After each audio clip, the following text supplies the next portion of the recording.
quería terminar con mi vida. Es que yo no soy su papá. Mi mamá está en ese accidente. Tuve la oportunidad de tener una sobredosis. Ese David está siendo hoy alguien en su vida. Gracias por atreverse a mirar más allá de la vitrina y de sentarse conmigo hoy aquí. De pronto para mí es un poco diferente este formato y esta forma de poder contar mi historia, porque si bien he tenido la oportunidad de contárselo a las personas que están en mi entorno, cuando mi corazón ha sentido que es el momento de contarlo, en esta oportunidad se los quiero contar a ustedes con el propósito de poder conectar y abrir mi corazón y ser lo más real y transparente para que de igual forma puedan saberlo desde el interior. Mi nombre es David Santiago Godoy Peña. Actualmente tengo 26 años, nací en el 2000. Soy de Bucaramanga, 100% santandereano, y soy el CEO de Godoy. Bueno, David Santiago, comencemos desde el origen, desde tu primera casa. ¿Cómo era la dinámica en tu hogar cuando eras apenas un niño? Mi familia está consolidada por mi papá, por mi mamá. Mi papá, Justo Pastor, mi mamá, Aminta, que hoy está en el cielo, y mis hermanos, Laura y Jairo. Cuando llegué al mundo, sencillamente llegué por parte solamente de mi mamá. Mi mamá conoce a una persona en medio pues, de su matrimonio, y eso la lleva a descubrir un amor de una forma distinta, diferente. Después de eso, mi papá tiene que trasladarse por su trabajo y se viene con mis hermanos, y mamá queda sola en Valledupar. Y cometió pues los actos que la llevaron a quedar embarazada de este pechito. Ella dijo: quedé embarazada, voy a de pronto estar con otra persona, con la persona que me enamoré, cosa que no sucedió en ese momento, y sencillamente esa persona le dice: Aminta, tenemos que separarnos. Yo tengo también mi familia, ese señor tenía su familia, mi mamá también tenía su familia, y pues hubo como ese encuentro en medio de eso.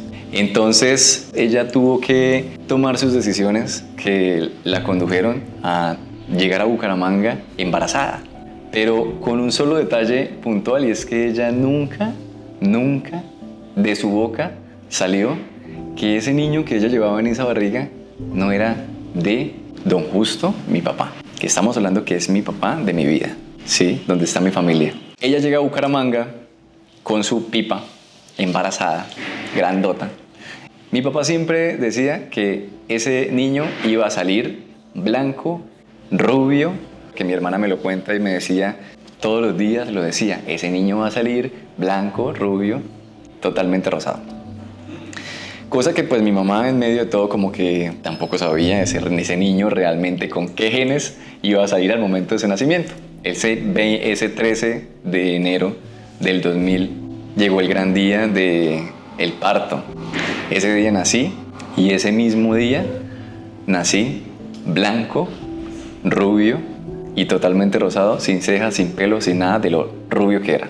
Pero hay algo que marcó también esa parte de la historia, y es que bajo sus emociones, sentimientos de querer adoptar o recibir a alguien que no era suyo, con amor, ese amor se transformó de pronto en un odio y rencor. Y ese odio y rencor a él lo llevó a una sola cosa, y es que él un día, 2, 3 días después de que yo llego de recién nacido, él quería terminar con mi vida. Y me parece increíble, de una u otra forma, después de que yo me entero de eso, saber que hoy en el mundo hay muchos niños que llegan a este mundo desde su día cero y ya tienen 1000 gigantes encima. Y que sé que Dios tiene un propósito gigante con esas personas que son especiales en el mundo. Pero eso que me marcó ya está hoy cerrado, transformado, perdonado, y que hoy puedo mirar a mi papá con ojos de amor y decir: pa, lo amo, y gracias por ser quien es hoy en mi vida. Y que así se pueda llegar a entender el verdadero propósito, y que esas cosas se perdonen, se sanen, se restauren y se suelten del corazón para vivir un poquito más tranquilos también. ¿Cómo fue esa infancia, quizás en las que pues, tú no sabías tu identidad ni quién era tu papá, ni de dónde venía, pero cómo crece ese niño en casa? Bueno, tenía muchas cuestiones emocionales en ese momento, porque lo que más tengo presente de mi infancia, aparte de lo bueno, de lo positivo, de lo divertido, y era el tema de la violencia familiar de mi papá contra mi mamá, ¿sí? De pronto no eran momentos muy buenos ni bonitos, porque sencillamente era un niño que tenía miedo a veces como de salir a su casa, porque sencillamente le daba miedo dejar a su mamá sola, porque podían pasar cosas, peleas, no sé, llegaba a imaginarme hasta un día llegar a encontrar a mi mamá muerta. Era la realidad de mi momento, ¿sí? Algo fuerte, algo de discusiones, de gritos, de insultos, de golpes, angustiantes y sin muchas explicaciones o sin yo entender muchas cosas que podían llegar a pasar en ese momento. Sí, ese era el David Santiago niño, cargado de miedo por las situaciones que pasaban en su casa, pero ahora empiezas a crecer, llega la preadolescencia, creces un poco más, te ves más fuerte. ¿Cómo viviste esa etapa y qué cambios existieron en casa a partir de ese David Santiago que creció? Cuando yo tenía 13 años, digamos que pues en medio de todo siempre fui una persona donde mi mamá me inculcaba muchas cosas con sus valores hacia mí. Y es que ella me decía, papi, usted tiene que saber siempre que usted es el favorito de Dios. De pronto preparándome también para muchas cosas que me estaban esperando en mi vida sin yo poder saber realmente hacia dónde iba. Y que pensaba que en medio de todo lo que estábamos viendo, pues eso era algo normal.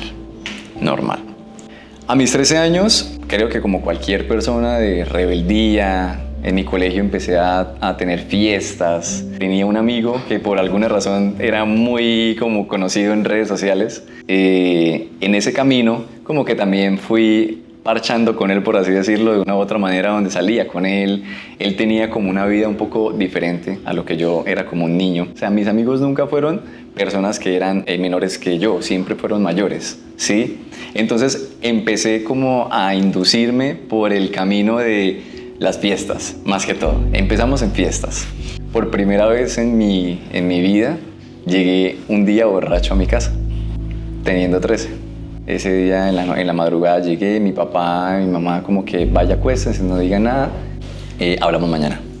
Al siguiente día, cuando ya pues había pasado todo, yo pues tuve como un momento donde me senté con mi papá, mi mamá y yo en la mitad de la mesa.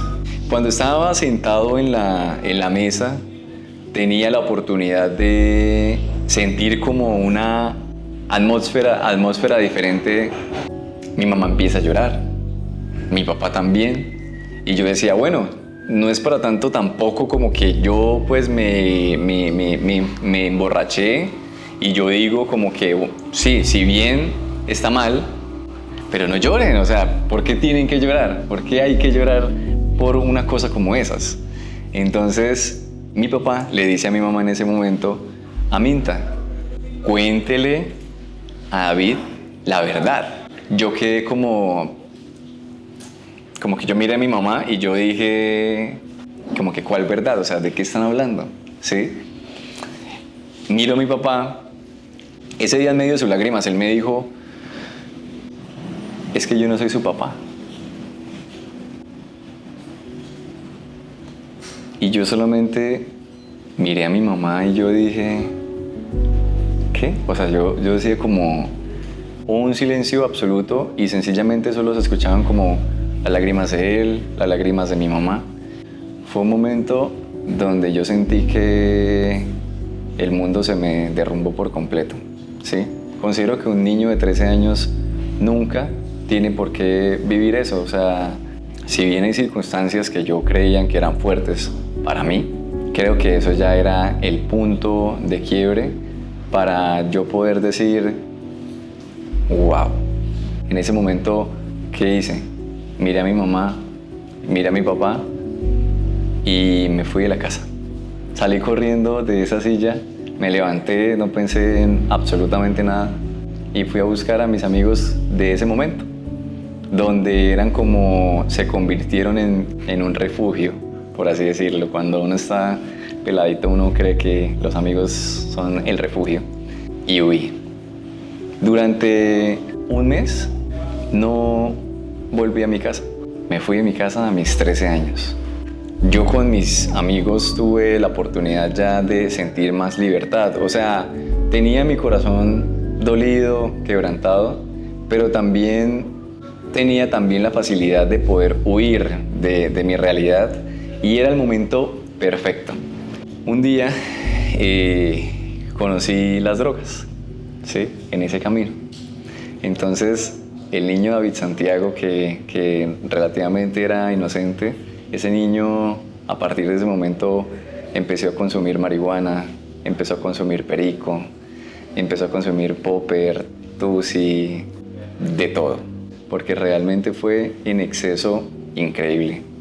Ahí empezó esa etapa de mi vida que yo le podría llamar como el primer golpe de mi vida, o sea, fue como ese golpe emocional tan fuerte que pude llegar a sentir, que me indujo a una temporada de mi vida donde durante aproximadamente 2 años tuve la oportunidad de salir, vivir, probar todo lo que quería y sencillamente destruir por completo todas las cosas que creí que estaban estructuradas.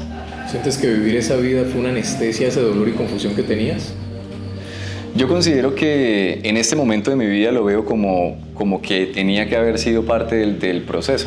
Tenía que haber, o sea, considero que toda mi historia en medio de todo ha sido perfecta, tal cual como ha sucedido, con los buenos momentos, con los malos momentos, pero con esas cosas puntuales sí había un propósito y sí era necesario para más adelante saber lo que se venía.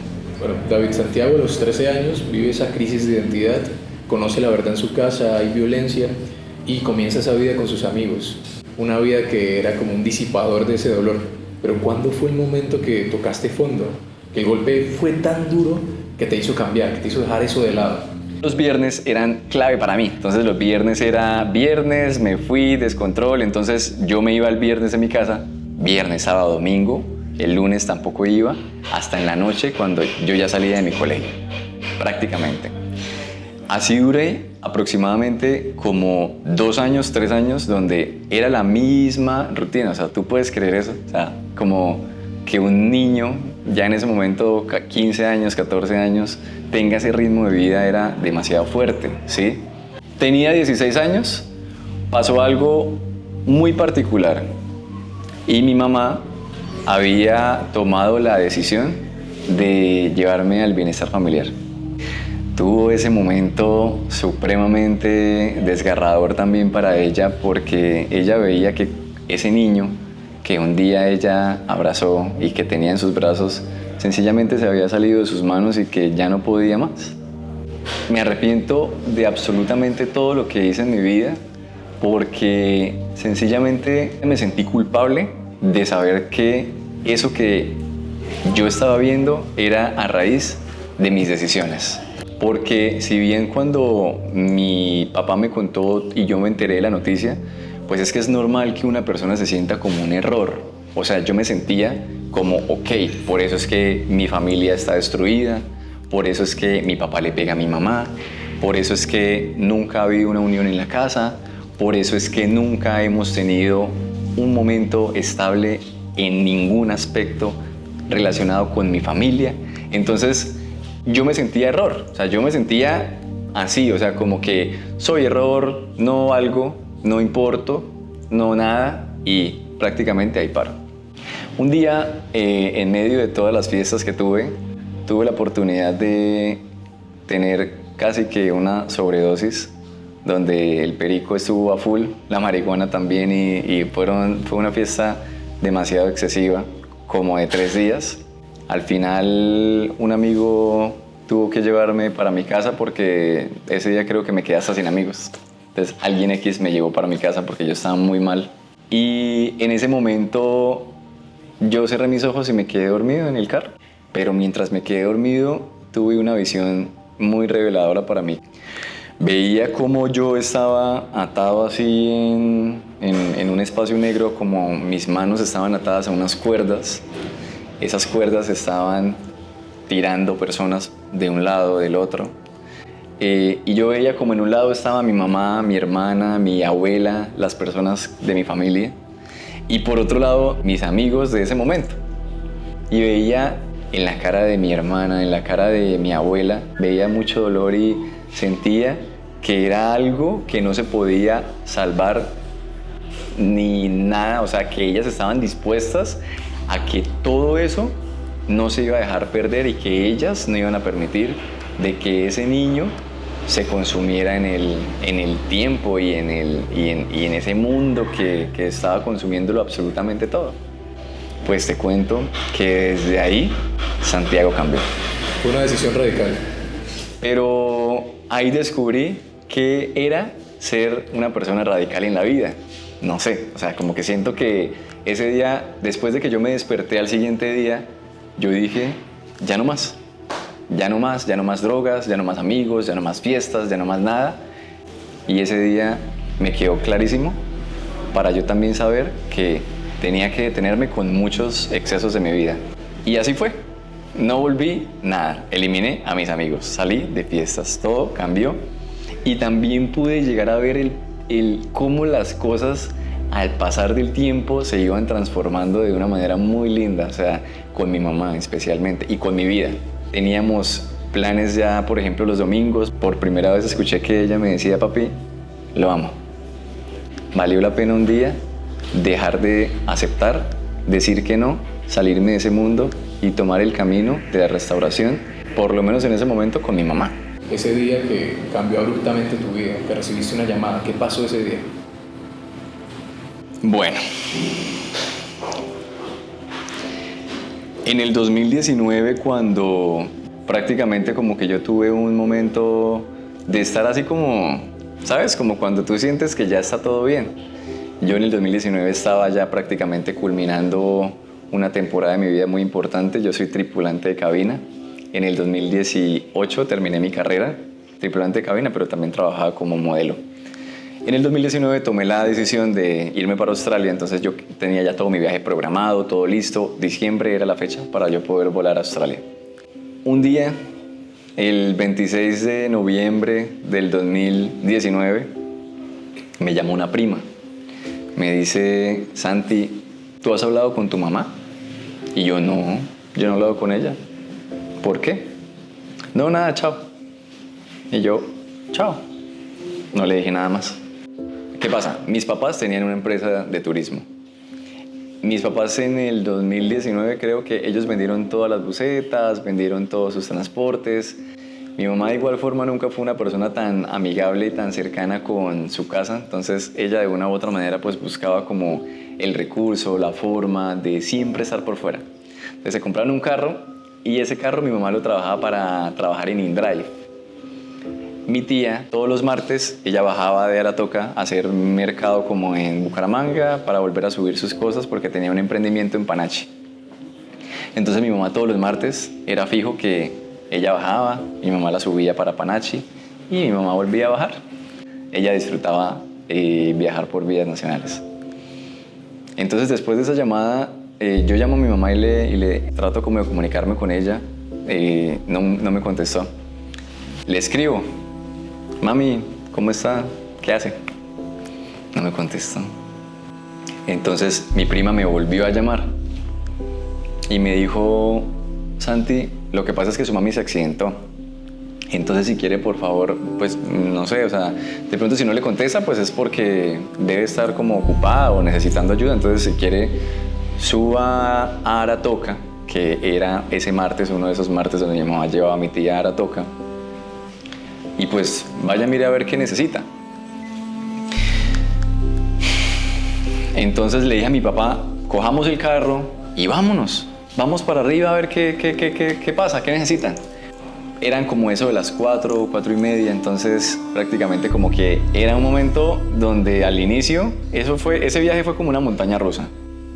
Por ejemplo, yo recibí una llamada de mi hermana no estaba con nosotros en ese momento, y Laura me dice, papi, lo que pasa es que hay una persona que dice que hay un muerto en el accidente, o sea, me contaron.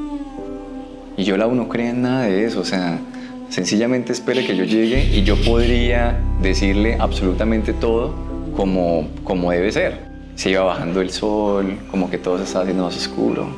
Tranquila, todo va a estar bien. Yo decía, mi mamá está bien, no hay ningún inconveniente. Decía yo. Entonces, automáticamente, ¿qué hice? Me bajé del carro y me fui corriendo por la montaña a buscar el momento donde iba a haber el accidente. Corrí como media hora. Llegó un momento donde ya de verdad no podía más, así yo sacando todas las fuerzas de mí.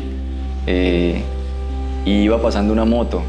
Entonces yo le digo al señor, amigo, lo que pasa es que este trancón es por un accidente, mi mamá está en ese accidente y yo necesito llegar hasta allá.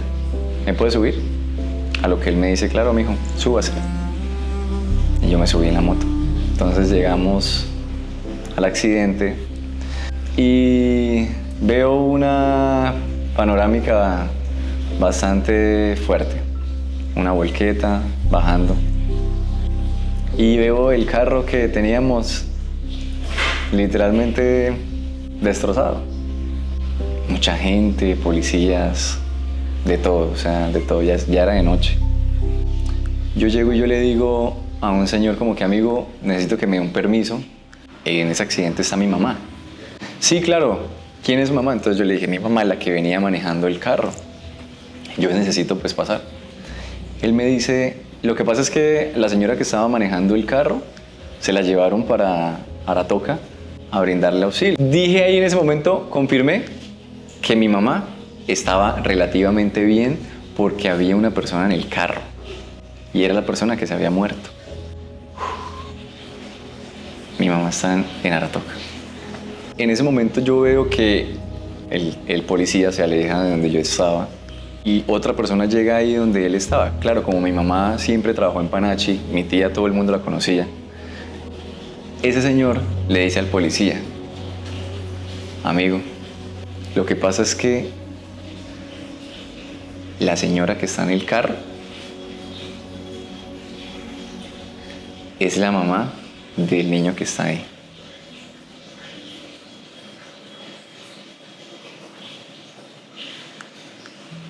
Wow, o sea, es como... uf.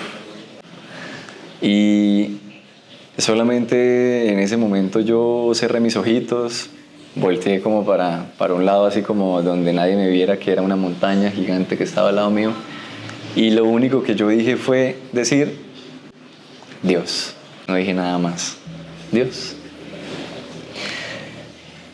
En ese momento todo se estaba acabando, o se terminó, ¿sí? Y yo decía, esto es imposible.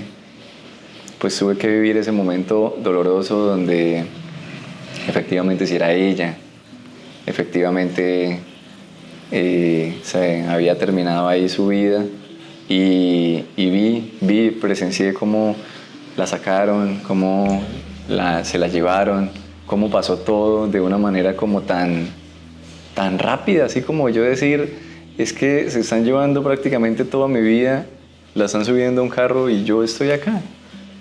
Y yo necesito a mi mamá. No lloré. Nunca. No lloré. No fui, o sea, no... Ni una lágrima bajaron de mis ojos en ese momento, no. Ese día lo único que yo necesitaba y quería era tener la oportunidad de ver a mi mamá, salir corriendo ante ella, decirle, mami, de verdad, discúlpeme, perdóneme. Yo era una persona que le decía mucho a ella, mami, el día que yo crezca, ese día le voy a comprar su casa, nos vamos a ir de viaje y le voy a dar la vida que usted se merece. Cuando eso pasó, prácticamente fue como recordar todas las promesas que yo tenía en el corazón con ella, porque si bien de pronto fue un golpe demasiado choqueante y duro, pues digamos que es un momento donde nadie espera, ¿no? Nadie quiere, nadie cree que esas cosas pasan en la vida de uno, hasta que uno lo vive y uno dice, pues pucha, sí es posible que la mamá de uno se muera.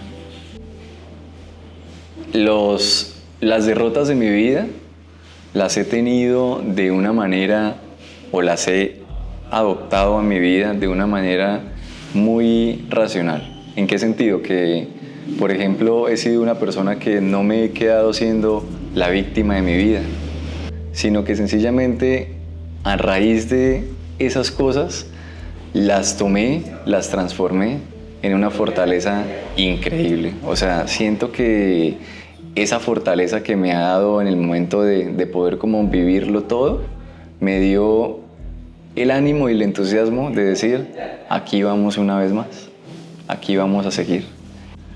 Como lo dijo en una carta, yo solamente voy a vivir por una sola cosa, y es para que David un día sea alguien en la vida. Y ese David está siendo hoy alguien en su vida.